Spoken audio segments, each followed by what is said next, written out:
Hello, good evening दोस्तों।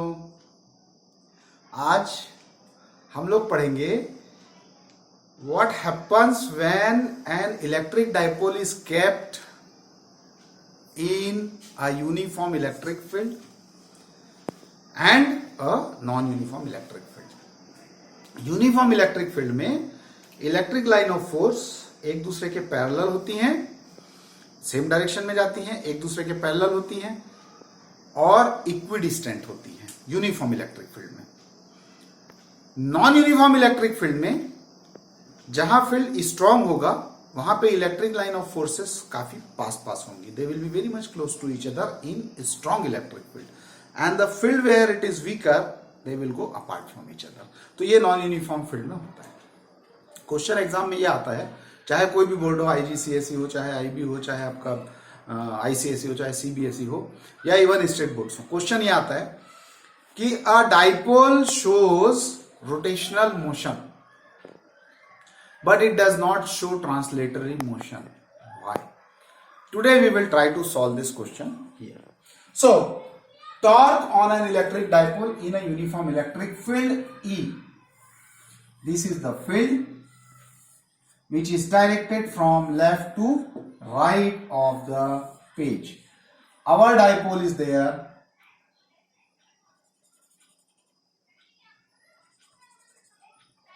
This is minus q, this is plus q। इसमें भी मैंने दिमाग यही लगाया है कि साहब माइनस नंबर को इस तरफ रखना, प्लस को इस तरफ रखना, because minus comes in the number line minus, then -5, then -4, -3, -2, -1, 0, +1, 2, 3, 4, 5, मतलब प्लस वाले बाद में आते हैं। तो बात यहां रखा हुआ है। क्या होगा इससे? वही इजी होएगा, सरलता पड़ेगी। The force experienced by this plus q is QE। देखो, इलेक्ट्रिक फील्ड डायरेक्टेड है पॉजिटिव से निगेटिव फील्ड की तरफ, प्लेट की तरफ। तो E का डायरेक्शन जो है यहां पे इस तरफ है बच्चों, टुवर्ड्स दिस, है ना।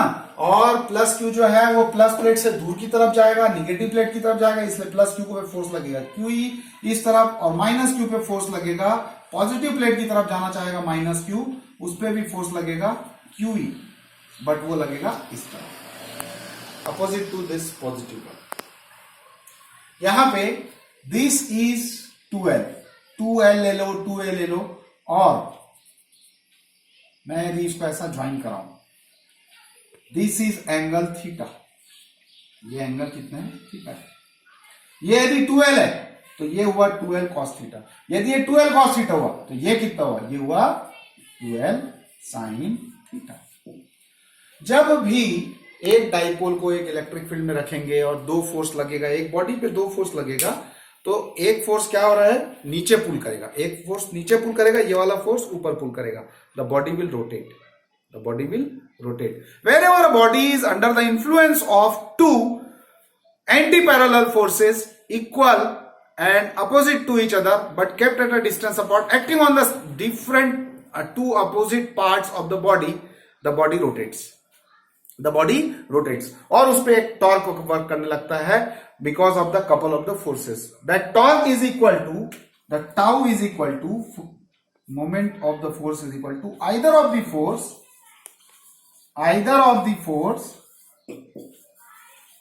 into distance between them,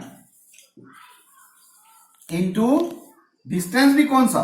distance ऐसा नहीं है 2L ले लिया आपने, perpendicular distance between them, into perpendicular distance between them. This is the formula for torque. Always remember, ये फॉर्मूला है टॉर्क का। यहां पे आप लिख सकते हैं we know that now we know that tau is equal to what? Tau is equal to either of the force into perpendicular distance between them. So tau is equal to, what is the force? QE, F equal to QE, either of the force। Distance कितना है इन दोनों force के बीच? एक force ये, दूसरा force ये, इन दोनों के बीच डिस्टेंस कितना है? This is 2L sin theta into 2L sin theta. What we get? यहां पे फिर से मैं वही ट्रिक लगाऊंगा, Q और 2L को एक साथ रखूंगा, I will get Q into 2L into E sin theta और आपको मालूम है Q इंटू 2A जहां पे भी आया this is P, we get PE sine theta, tau is equal to P sine theta, this we get. Again I am explaining this is the electric field, these are the two charges plus experiencing a force QE on the right side, minus charge is experiencing QE on the left hand side, and we are getting tau is equal to either of the force into perpendicular distance between them. Either of the force की value QE, distance between them 2L sin theta, 2L और Q एक साथ हो गया, PE sin theta, got it? Equal to PE sin theta where P is equal to Q into 2L. In vector form we can write, what will we get? Tau is equal to P cross E, and this is the expression for the torque. Tau is equal to P cross E. यहां पे इसी torque की help से हम आगे इसकी potential energy निकालेंगे. But prior to that, कल अपन ने डिस्कस किया था जहां भी फिजिक्स में थीटा आता है ना, हमको वैल्यू थीटा की रखनी पड़ती है. So when theta is equal to 0, what we get? Tau is equal to PE sine 0, that is 0. इसका मतलब ये कि जब डाइपोल का एक्सिस इलेक्ट्रिक फील्ड के पैरेलल हो तो torque experience is 0. Torque experience is 0, and when dipole axis is perpendicular to the electric field, then theta is equal to 90. ये case number 2, case number 1, case number 2. Tau is equal to, we get PE sin 90. That gives me PE, maximum torque. आपने एक चीज देखी, torque does not experience a net force because it experiences two equal and opposite force, but it the dipole does not experiences a net force, but it experiences a net torque. Net torque it experiences a net torque. Rotation is there, and when axis is parallel to the electric field, torque is 0. Axis is perpendicular to the electric field. How it is shown diagrammatically? It is like this. The dipole is like this, minus Q plus Q, and here